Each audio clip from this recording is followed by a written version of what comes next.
Alright, thank you all so much for coming to the Konami Executives meeting. Now, as you know, we need archetype ideas for our next 3 sets, after which period Yu-Gi-Oh! Will be cancelled to make room for our flagship product, Yu-Gi-Oh! 2. It's just Genshin Impact, but Pegasus is the one wearing the bikinis. Alright, who's got ideas? Excuse me, sir? I think I have a great idea for a brand new archetype. Who's that guy? Is that an intern?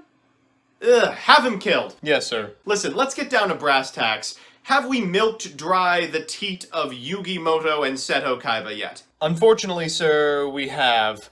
Every single card that was played throughout the entirety of Duel Monsters now has a fully fledged archetype. We're out. Alright, I always knew this day would come. That's why we have other series. What about GX? No can do. We just use them for the speed duel box. Zexal? The Utopia set was 2 sets ago. Don't worry, sir. I don't blame you for forgetting. Not a single player bought any of the cards. Surely we've still got some stuff left in Arc V. I have never seen any Arc V. Yeah, me neither. I was just sort of hoping you would yes and me on that one. How about Vrains? Sir, Vrains has only been over for 2 years.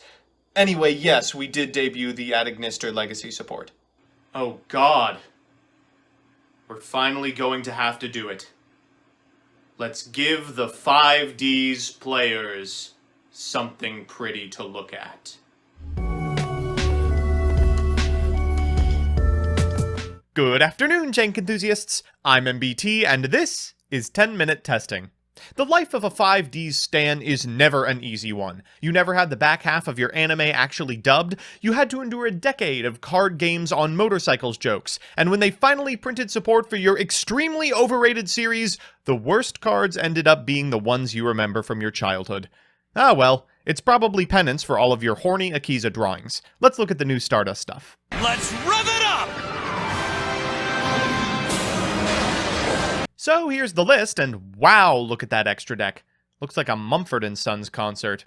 As always, I'll give you a background about the archetype, a little bit of a discussion about what I hope the deck can do, and of course, the card by card. But first, this video is sponsored by Yu-Gi-Oh! Pro Deck. Yu-Gi-Oh! Pro Deck is the pack opening website everyone is using for their progression series, but you might have also missed it's got a deck builder, card database, and a wealth of strategy articles. I personally use it to post the Chalice Line monthly deck breakdowns. Give it a look at www.ygoprodeck.com.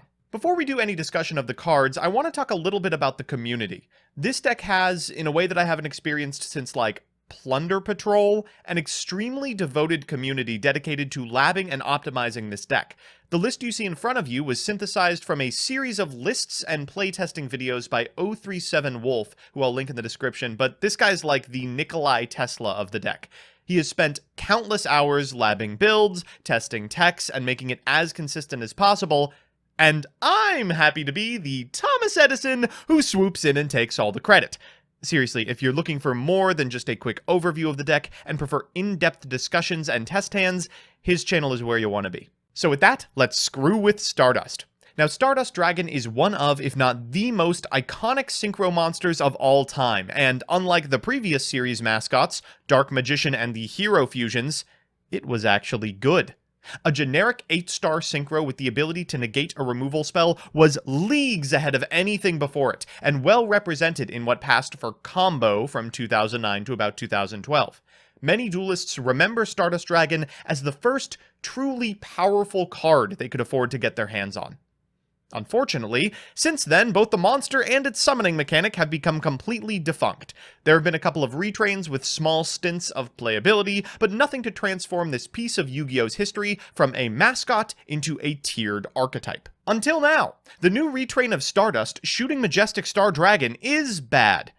It's bad. I'm sorry. It has a lot of attack, I guess, and it does technically have the word negate on it, but you can't consistently make it without adding between 9 and 10 garnets to your deck, and the deck's 2-packed as is to sustain the 21 cards necessary to make Yusei Kinnies squeal. However, the cards released in Dawn of Majesty to support the new Stardust Dragon are actually really good at something else, facilitating what is maybe the first Good Synchro spam deck in nearly a decade. Stardust Synchron is the first playable 4-star Synchron target for the boogeyman of Master Rule 5, Junk Speeder. Hyper Synchron was actually the old best target, and it's the missing piece for a combo deck that creates Chaos Ruler, ladders to Librarian, and ends on between 3 and 4 negates and 10 and 12 cards in hand. I do want to stress two things.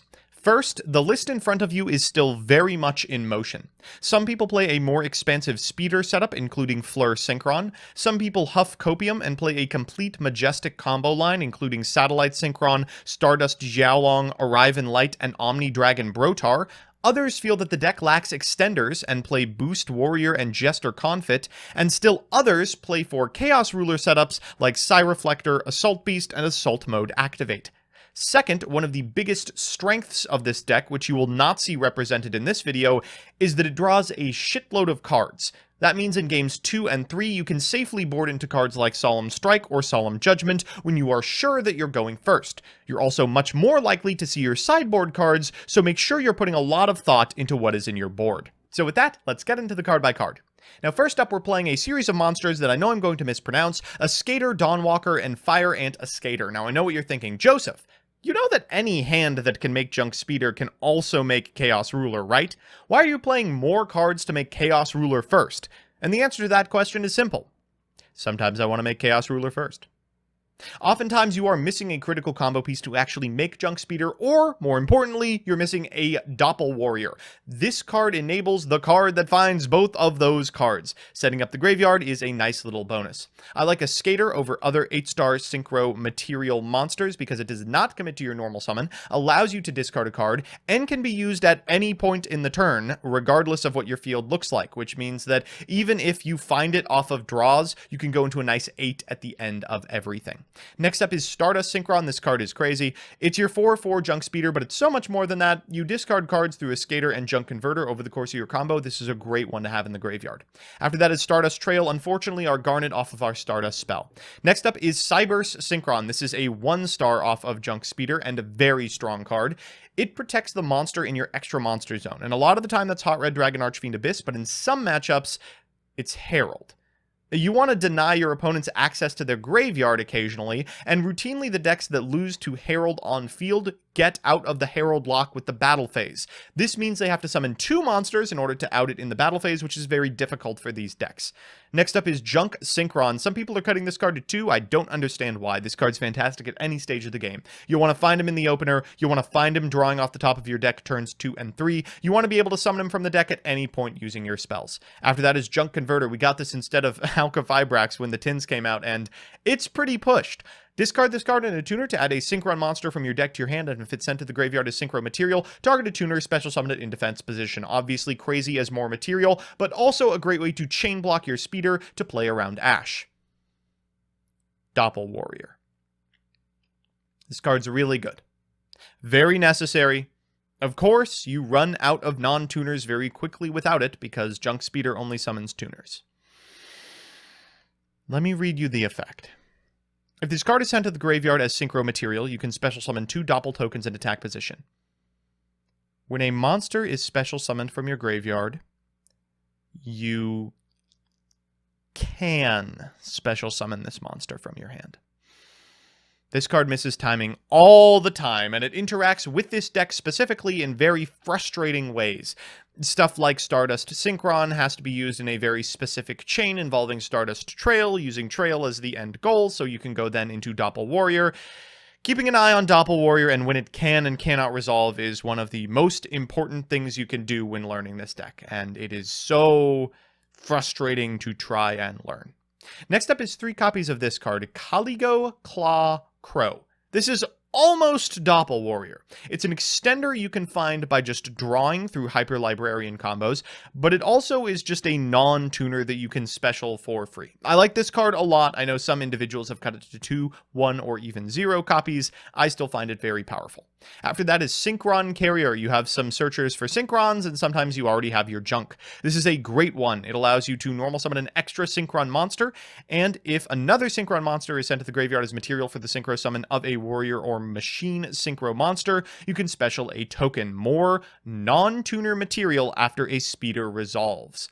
Next up is 3 Effect Veiler. Really like Effect Veiler. You can add this card off of Chaos Ruler. You can find it by drawing. It's not once per turn, so if you draw 15 cards and 3 of them are Effect Veiler, congratulations, you have 3 Effect Veilers. It's also a tuner. There are some scenarios in which you have to use it as part of your combo, and it works fantastically there. After that is tuning. We're playing like 15 Synchrons. And Synchro Overtake. This allows you to reveal a Synchro monster in the extra deck and then choose one of the materials and then add it to your hand, then special summon that monster, which prevents you from special summoning except for Synchro monsters. This is a really strong card provided you are playing Junk Warrior. Next up is Called by the Grave, Reinforcement of the Army, Monster Reborn. None of these one-ofs matter except that you are likely to see some number of them if you are drawing your entire Librarian combo. Stardust Illuminate is our search target off of Stardust Synchron. It allows you to, if you have a Stardust Dragon on your side of the field, special summon a Stardust monster from your deck, but because we're never going to have that, we're just going to use it as a Foolish Burial. You can banish it to manipulate the level of a Stardust monster you control, which comes up literally every combo. After that, we've got 2 Droplet, 2 Twister. Why 2 and 2 and not 3 and 1? Well, it's because I want to find both of them. I'm going to draw like 10, 12 cards off of this Librarian, and I want to find probably a Droplet or a Twin Twister. You are already so heavily losing going second that I don't think it's worth contributing to that problem a little less by including like an extra copy of a Forbidden Droplet or a Twin Twister depending on the metagame. And finally, Imperial Order, another powerful one of we can draw over the course of our combo. In the extra, we have a Satellite Warrior. This is always your turn 3 play. Pops the entire board. Hot Red Dragon, Archfiend Abyss, Chaos Ruler, the Chaotic Demonic Dragon, Crystal Wing Synchro Dragon, Omega, FA Dawn Dragster, Stardust Charge, TG Hyper Librarian, Junk Warrior, Junk Speeder, Excel Synchron, Crystron Condanks, Herald of the Arclight, Martial Metal Marcher, and Celestial Double Star Shaman. Expect to summon every single one of these cards. Our first match is up against Guru, and while it's not the most competitive Guru deck I've ever seen, it will prove our point very well. This game is meant to showcase how malleable the combo is. You can see we've drawn both Stardust Trail and Stardust Illuminate, 2 cards we want to be searching or sending from our deck. However, the way this deck works, it actually doesn't matter how many garnets you draw. If you've got access to Junk Speeder, you can probably make it work, and we do. We'll begin with a copy of Overtake. We'll reveal Junk Warrior to summon a copy of Junk Synchron from deck, then special this Caligo Claw Crow in order to make Speeder without committing to our normal. We'll go Cyber Synchron, Stardust Synchron, Junk Synchron, and then we'll make Chaos Ruler. What we're looking for here is Doppel Warrior, and 5 cards means we have a pretty high % chance of seeing it. There's one right there. We'll send the rest to the graveyard, then go for Illuminate. This is crusty, but we have to Synchron into Synchron so that we can trigger the Doppel Warrior in hand. Again, don't want to use my normal. We'll go for Illuminate here, targeting our copy of Stardust Synchron so we can make a Hyper Librarian. The tokens come out, and we are off to the races. First up is a Celestial Double Star Shaman. That's going to bring out both this copy of Crow and this copy of Doppel Warrior. We'll draw a card as well before making a Martial Metal Marcher, another draw for us, and we'll reanimate this Cyberse Synchron. From here, we can go to Hot Red Dragon Archfiend Abyss. That's another draw, and then an Excel Synchron. We'll trigger the effect of Doppel Warrior once again, and then draw a card, triggering the effect of the Excel Synchron in order to send from deck to grave a copy of Synchron Carrier. We'll go into a Condanks, another card for us, followed up with a normal summoned Converter and make Omega. That'll trigger Converter, bringing back the Martial Metal Marcher, which enables a Synchro summon after draw of a Herald of the Arclight. Now, because we drew into an Escator, we can go for that as well. Escator plus an Escator means that we can use that 3 plus the copy of Hyper Librarian in order to make a Crystal Wing. We'll take 1 card out of their hand with Omega and pass turn. They'll lead with a copy of Guru. We'll negate it.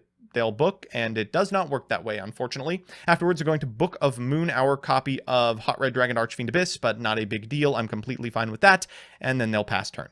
Fantastic. In standby phase, we'll get back our copy of Omega, flip up our Hot Red Dragon Archfiend Abyss, and BM just a little bit on our way to lethal. Let's bring back the Condanks just in case. Our second match is up against Cyber Dragon, and this showcases the strength of this deck going second. Our opponent's going to begin with a copy of Noxter. They'll follow it up with a Machine Duplication, must be nice, and get 2 copies of Cyber Dragon from their deck. From here, they can make an Almirage, overlay for a copy of Nova, trigger the effect of Nova, targeting a Cyber Dragon, and then link off into a copy of...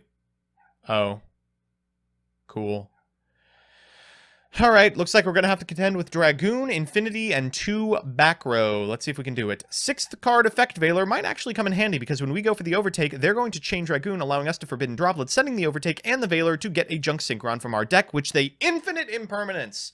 Why would you impermanence this and not the Speeder? I am So thankful for the game that you have just given us. We'll go for Stardust Synchron's effect in order to get a copy of Illuminate. We'll activate Illuminate in order to send a copy of Trail to the graveyard, then go for a Chaos Ruler. They infib here, which is probably right, but unfortunately for our opponent, we haven't yet committed to our normal, and we have a Doppel Warrior in hand. From here, we can reduce the level of our Stardust Synchron and go into a Librarian, summoning a bunch of tokens. This is the end of the game. Time to go for Celestial Double Star Shaman. We will summon back the Crow and the Doppel Warrior, drawing a card in the process, before we go into Martial Metal Marcher, drawing an additional card, and bringing back the Cyber Synchron. Just like last time, we're going to go into Hot Red Dragon Archfiend Abyss, and then draw another one for an Excel Synchron. We'll go for the Doppel Warrior as well, summoning 2 tokens to our side of the field, and then afterwards we'll use Excel Synchron to send a Carrier. From here, we can go into a copy of Condanks. That's an additional card for us, and followed up with the effect to Stardust Synchron now that we have zones, so we can bring back the Trail as well. Afterwards, we will go into a Stardust Charge Warrior. We can actually level modulate this if we wanted to, funnily enough, and we will bring back the Celestial Double Star Shaman with a Monster Reborn.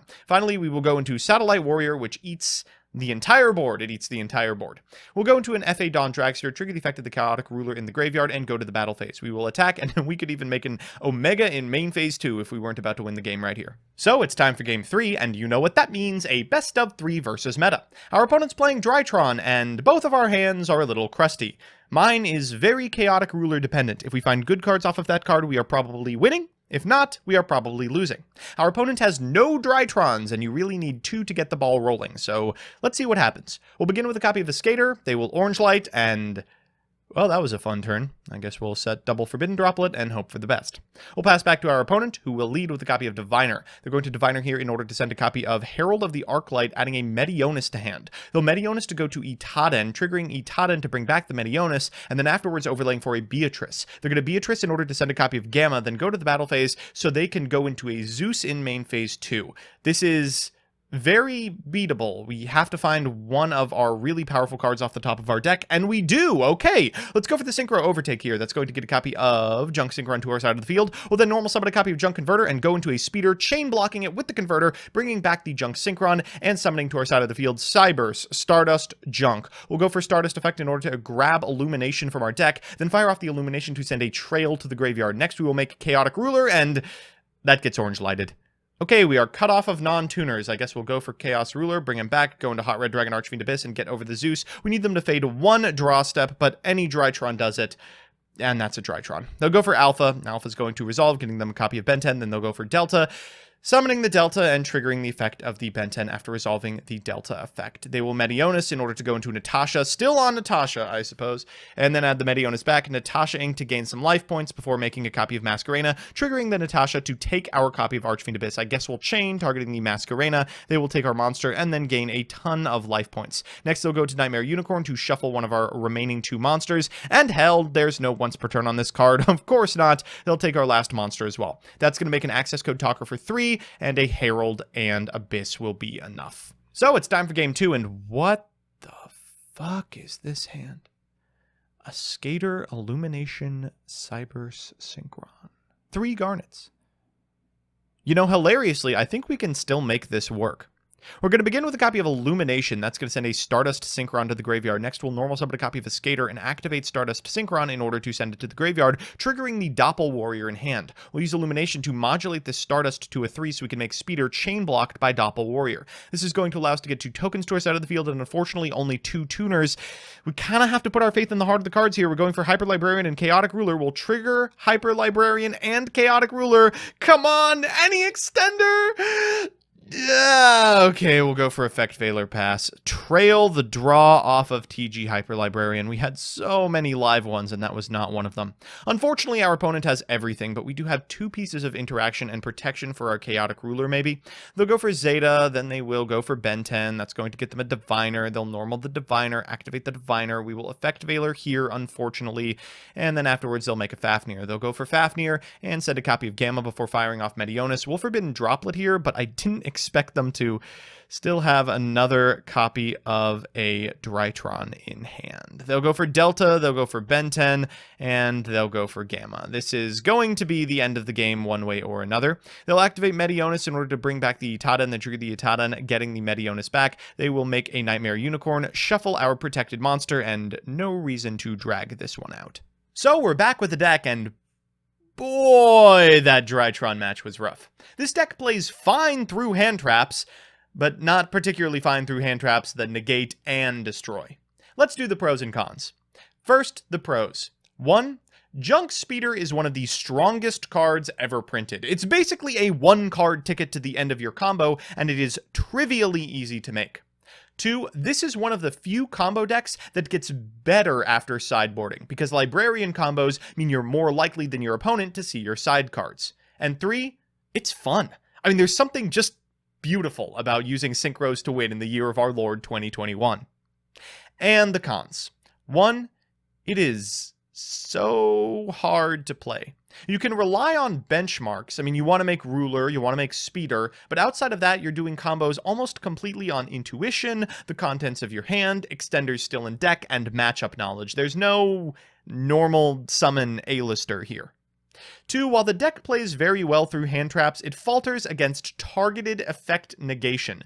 By game 2, your opponents will be saving anything they have got for Speeder, and while you can easily chain block through an Ash, you are dead in the water to a Veiler. And 3. It does brick. People are doing a lot to make these bricks less frequent, but even the best builds have garnets. All in all, this is a deck that's clearly not done, clearly rewards practice, and is clearly very strong. It might just well be meta once enough people figure it out. So that's that. As always, thanks to my patrons Dominic Ernst, Hakuo, AJBYGO, Alex Perea, Andrew Eller, BB Poison, Blue Fanfiction Inc., Brandon Field, Brandon Keys, Colin Miller, Crispy, Dan the Man Hoban, Dubs Rewatcher, Dying Eyes, Frosty, Ikaliba Brot, Jack Sack PhD, King Magic Ruler, Night Mary, Kylie Denton, Major Rusty, Mike Carlotti, Not Witty, Robot, Rocky Hernandez, Rose Lapine, Sarah Rutledge, Seeker, Space Condor, Space Dandy 1993, Test Subject 213, Adam Trevino, Adrian Bra, Adventure Spence, Afro Ninja 123, Alex Dominguez, Alfred Hendricks, Amaranta V, Andrew Benson, Andrew Ferruia, Andrew Horseman, Apex TCG, Ballin Stalin, Based Madoka, Benjamin Cole Kierman, Billy Williams, Blackacre, Blake Root, Ble, Brendan Peterson, Breaker the Outrage, Brody Colson, Captain Breadbeard, Cash Money Yuki, Chad Bortz, Chad Weatherington, Chase Smith, Chorps Away, CG Alex, Cole Schulian, Colin Gustafson, Control for the Win, Crystal Red Fox, Daffy Deathclock, Dan Schwer, Danny Guadalupe, Darcy Tevz, Dive Missile, Dogma, Dr. Batman, Distrin, LP Got Band, Sag, Emily V, Emperor Stove, Ernesto Ibarra, Fisker Whiskers, FUTR, Game of Wolf, Gavin K, Griever, Hank Cheesecake, Helios the Helios, Haroof, How to Lose, Josemina, Hunter Smith, I Have Nothing But Contempt for This Court, Incredibly Slow, Isaac Jackson, Jay Linya, Jason Leonard, Jay Gordon, Jeff Leonard, Jesse Cox, Jonathan Wallace, Jupe, Jose Luis Cortez, Joy Orjon, Julia Chulian, Callie, Kiffin Hirschterway, Corey Hess, Gurakaze, Lake Bayer, Lawrence, Leah Lisblitz, Knight, Lottie, Lovro Plesse, Lucas Angles, Lucas Geerdes, Lucas Aritzo Hansen, Major Duncan, Matthew Taylor, Max, Merb, Mezzo Emrys, Michael Marks, Michael Oskvark, Miles Edgelord, Mimes R. Creepy, Miyuna Arashi, Mr. Ease, Nick Extreme 99, Neru Soup, Nitro Skull, Nix Dolores, Node Pop, Noom, Omase, One Glad Morning, Austrin, Par2, Pizer, Picnic Blasted, Precise Spike 13, Pro FP2, Chrono, Raska, Riley Malo, Sam Pinney, Sapphic Ashley, Scrafted, Sean Deal, Sean Flynn, Second Sandoria, Seraphine, Shy, SSJ Magin Slayer, Standards Objective, Steve McMullen, Swinkles, Tate Rosencutter, The Carl Moxley, The Saucy Pickle, This Machine 237, Thought Auditor, Violet Prison, Why Am I Here, Yordle Who, Yuri's Best, and Yukie. If you like what you see, please consider subscribing. And if you want to be part of the process, consider following me on Twitch as well. See you next time.